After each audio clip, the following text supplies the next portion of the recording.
జయశంకర్ భూపాలపల్లి జిల్లా రేగొండ మండలం పెద్దంపల్లి గ్రామంలో 2 రోజులు అధికారులు గ్రామ సభ నిర్వహించారు. అర్హులను గుర్తించమని అడిగిన బీఆర్ఎస్ నాయకులు రత్నాకర్, రవీందర్లను పోలీసులు అదుపులోకి తీసుకుని గ్రామ సభ అనంతరం వదిలేశారని బీఆర్ఎస్ మండల అధ్యక్షులు రాజేందర్ తెలిపారు. ఈ సందర్భంగా మాట్లాడుతూ పేదలకు ఇంద్రమ్మ ఇండ్ల జాబితాలో చేర్చాలని అడిగినందుకు అరెస్టు చేశారని ఆగ్రహం వ్యక్తం చేశారు. మీ ప్రజాపాలన ఉన్నటువంటి మీ ఎమ్మెల్యేలు లేరు, మీ నాయకులు కూడా ఇవాళ ప్రజలకు సమాధానం చెప్పడానికి కూడా సిద్ధంగా లేరు. వాళ్ళకు ప్రజలు అడిగిన సమాధానానికి జవాబుకు సమాధానం కూడా మీ దగ్గర లేదు. కాబట్టి ప్రజలకు మీరు క్షమాపణ చెప్తారా, లేకపోతే మీరు ఇచ్చిన హామీలను నిలబెట్టుకుంటారా అనేది మేము ఇలా బీఆర్ఎస్ పార్టీ పక్షాన మేము నిలదీస్తున్నాం.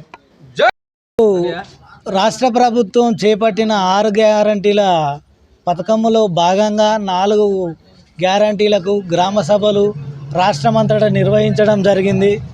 నిన్న అదేవిధంగా మా రేగొండ మండలంలో పెద్దంపల్లి గ్రామం మాది. ఆ గ్రామంలో నిన్న గ్రామ సభ జరిగితే అందరికి 10 ఎకరాలు ఉన్న వాళ్ళకు, 12 ఎకరాలు ఉన్న వాళ్ళకు వాళ్ళకు ఇళ్ళ పేర్లు చదివి ఇచ్చిర్రు. కార్యదర్శి గారు ఇళ్ళ పేర్లు చదివారు, స్పెషల్ ఆఫీసర్ కానీ.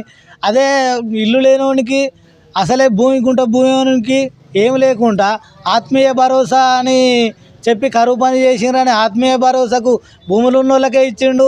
ఈ ఇల్లు కానీ భూములు ఉన్న వాళ్ళకు ఉన్నత వర్గాలకే ఇచ్చిండు. కనీసం పేదవాడిని గుర్తించలేని ఇళ్ళ కిరాయికుండి ఇల్లు జాగా లేనోడు ఇల్లు లేకుండా బరకాల మీద ఉండే బతికే జీవనం సాగించడానికి వాళ్ళకు ఇల్లు పేర్లు రాలేదు. అదే పేర్లు రాలేదు అని ఎందుకని నిన్న మేము గ్రామ సభలో ప్రశ్నించి అడిగితే ఏమన్నారు కదా, ఇది మళ్ళీ లిస్ట్ ఇస్తాం, మళ్ళీ లిస్టు వచ్చినాక మేము చేస్తాం అది ఇది అని. అంటే ఫస్టే మీరు ప్రజాపాలనలో భాగంగా ప్రజాపాలనలో భాగంగా మేము అప్లికేషన్ ఇచ్చింది పోయిన సంవత్సరం ప్రభుత్వం అధికారంలోకి వచ్చినాక. ప్రజాపాలనలో భాగంగా ప్రతి ఒక్కరూ ప్రజాపాలన అప్లికేషన్ ఇచ్చిర్రు. ఆ ప్రజాపాలన అప్లికేషన్ ఇచ్చినాక ఆ అప్లికేషన్ల ప్రకారమే సర్వే చేసి ప్రతి ఇంటింటికి పోయి సర్వే చేసినాక మళ్ళీ సెకండ్ అప్లికేషన్ ఇచ్చుడైంది. ఫస్ట్ అప్లికేషన్ ఇచ్చిన దాని మీద కార్యదర్శి ఏం చేసిండు, వీళ్ళు ఒకటి ఇందిరమ్మ కమిటీ కాంగ్రెస్ నాయకులని వాళ్ళు ఇందిరమ్మ కమిటీ వాళ్ళు కార్యదర్శి కలిసి ఉన్నత వర్గాలకే ఇల్లు రాసుకొని, కాంగ్రెస్ అధ్యక్షులకే ఇల్లు రాసుకొని వాళ్ళే రాసుకొని ప్రజలకు న్యాయం చేయకుంటున్నారు. అందుకోసమని నిన్న మేము అడిగితే గ్రామ సభ సరే ఇవాళ కాదు రేపు పెడతామని కార్యదర్శి గారు మాకు చెప్పిండు. రేపు పెడితే సరే రేపైనా కానీ మాకు ఉన్నోళ్ళకు మాకు ఎలాంటి వాళ్ళకి ఇవ్వకండి, అర్హులైన వాళ్ళకే ఇవ్వండి, అనర్హులకు ఇవ్వకండి అని చెప్పడం జరిగింది. చెప్తే సరే రేపు పెడతాం గ్రామ సభ, అందులో మిగతా పేర్లు యాడ్ చేస్తాం, అది చదివి వినిపిస్తాం అని చెప్పినాక కూడా మేము సరే అని ఊకున్నాం.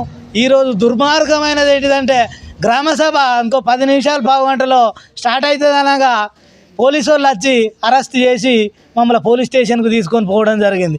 ఆడ గ్రామ సభ జరుగుతుంది కదా సార్, మరి గ్రామ సభలోకి ఇలా జరుగుతుంది, మమ్మల్ని ఎందుకు అరెస్ట్ చేస్తాను మరి ఏంది అని మేము అడిగితే చెప్తాం అనుకుంటా ఫోన్లు తీసుకొని మాకేం చెప్పకుండా ఆడ గ్రామ సభ అయిపోయేదాకా మమ్మల్ని పోలీస్ స్టేషన్లో అరెస్ట్ చేసి ఉంచి తర్వాత గ్రామ సభ అయిపోయిన వాళ్ళ ఇష్టానురాజ్యంగా చేసి నిన్న అయితే ఎలాంటి పేర్లు చదివినరో అదే పేర్లు చదువుకొని మళ్ళీ ఇష్టానురాజ్యంగా ఏఎస్ఐ గారిని ఆడబెట్టి ఇద్దరు కానిస్టేబుల్ని ఆడబెట్టి వీళ్ళు మమ్మల్ని ఈడబెట్టి అది గ్రామ సభ నిర్వహించింది. తప్పుడు నివేదిక, ఇది కార్యదర్శి చేసింది మొత్తం తప్పుడు. అది అంతా చేసిండ్రు. ఇల్లు లేని వాళ్ళకి మాత్రం చేయలేదు, ఇల్లు ఉన్న వాళ్ళకే మాత్రం చేసిండు. దాన్ని తిరిగి రీసర్వే చేసి అర్హులైనకే ఇవ్వాలని మేము ఈ బీఆర్ఎస్ పార్టీ నుండి ఖండిస్తున్నాం.